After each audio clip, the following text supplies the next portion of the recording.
Afternoon, guys. Well, I look a bit breathless and just had a massive coughing fit before I bloody did the video. But so, how are you all?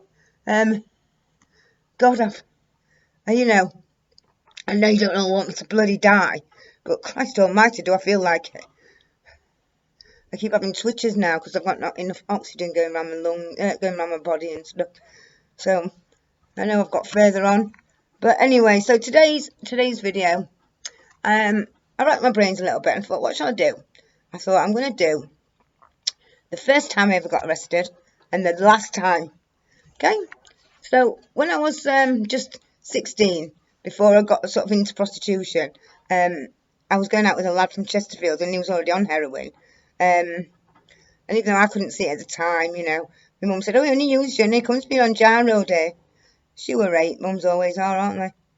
I wish I'd listened to mine a bit more, to my bloody hair.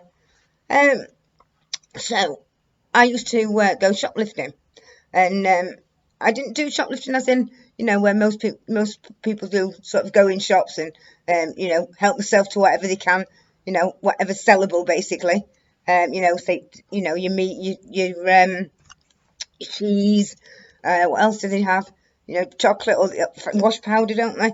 Yankee candles, that's a good one, isn't it? I love them, I didn't do it like that. I was shown, excuse me, I was shown how to do it by somebody who this guy knew.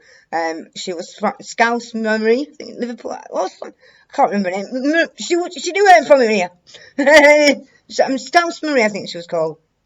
And so the way I did it is, I would only go and shoplift from, this is how long ago I'm going back, C&A, British Home Stores, Marks and Spencer's, Debenhams, and Littlewoods, if any of you can remember Littlewoods. And I just do it in Chesterfield, so if you're all thinking, oh, that sounds like Chesterfield, it was. And I'd go in there and I'd go and sort of take the most expensive item. So, there weren't no designer sort of things, but, it was just sort of a decent coat, say £100, something like that. And I'd leave the store, put it in my bag or however I was taking it, getting it out of the shop. Unseen, normally I do it in the lifts because back then there wasn't really many cameras or wasn't any cameras in the lifts back then. So I'd come out, I'd get away from the store, and I would unpick the seam on say the coat or trout, whatever it is that I've nicked, basically. And then I would take it back to the shop. Obviously not the one I've just nicked it from. I'd go to sort of a different area and take it back. Because back then, and I don't know I can't tell you what it's like now, so don't quote me on it, guys. But if your item was faulty, you could take that item back to the store you got it from. The chains of stores, so you could take it back in London if you wanted to. As long as it was faulty, they would give you a full cash refund without the receipt. And that's how I used to do shoplifting. So I sort of found it a lot easier because you only have to go in and get one item and out, and that's it. But eventually I got caught. And obviously, they rang my mum and dad. And I'm sat in there and I'm crying my eyes out and I'm so scared. You talk the big talk when you're young, don't you? But when that push comes to that shove and them doors slam behind you, it's not nice. Yeah, it's not nice at all. And I can remember my mum and dad came, and back then at the police station I was at, when they took you out and you got to the sort of where they're letting you out, like downstairs in the cell where they book you in, right above the desk was, what would your parents say if they saw you now? Well, one of my parents was with me, and they asked me if I'd got any like piercings. They asked me if I'd got any tattoos, and before I said no, my mum said, you've got that rose on your arm, Victoria, show it him. I thought, bleeding hell, mother, Christ almighty, can't remember bleeding bank now anymore, can I? And it was horrible and so lonely, so boring. I just cried the whole time. I'm sure I did. I'm positive I did.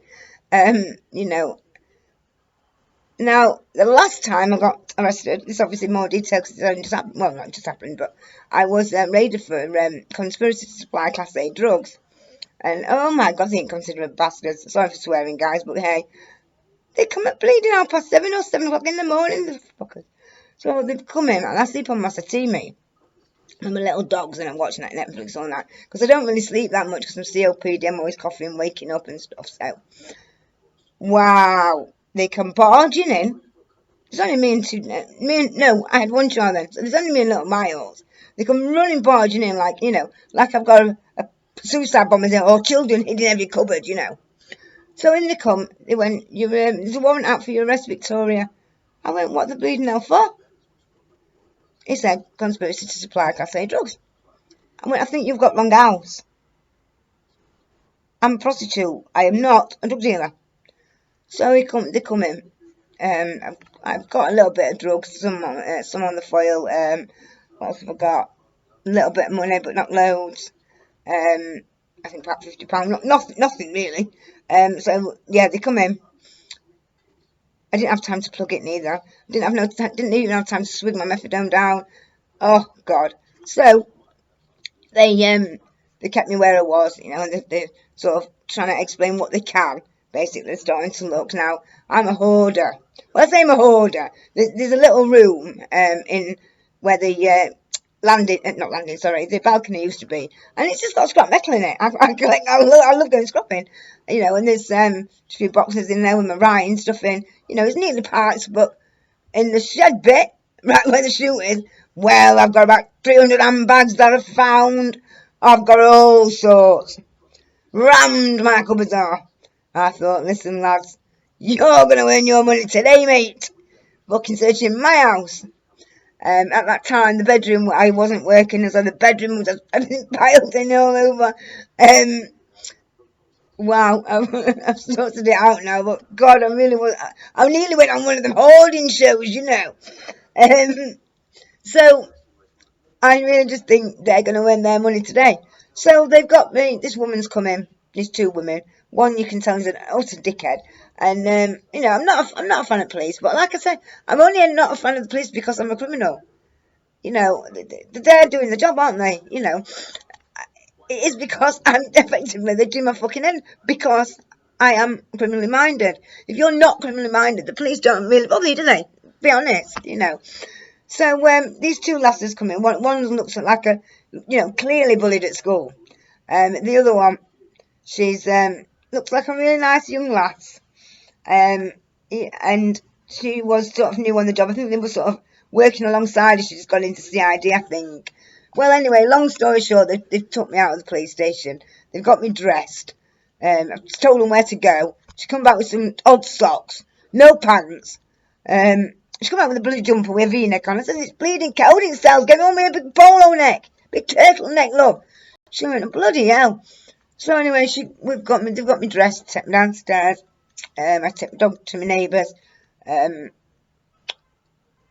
all, they thought they'd found a lot of cocaine, and it was what was it now? Coffee whitener. I said, don't be all singing and dancing, lads, because I haven't found no love. There ain't no tin here. I had it all last night. So anyway, they took me down to cells and booked me in and stuff. And apparently, I sort of found out a little bit more, and they'd been doing an operation or something.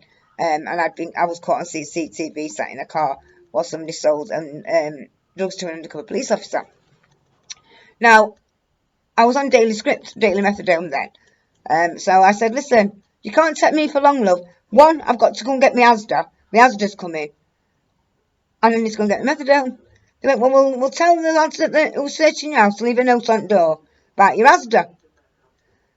And we'll go and get your methadone. Now, when I was back at the flat before they took me, I asked them if I could take a book. Now, I've got loads of books. I love reading. I said, can I get a book, love? They went, no. I went, why? She says, they might have drugs hidden in it. I went, listen, well, you pick one then. You pick one at random. No, just being arseholes, really. But they wouldn't. Oh, we've got books down there. Yeah, they fucking have. All fucking fishing magazines. They've got colouring fucking books and all bleeding pencils.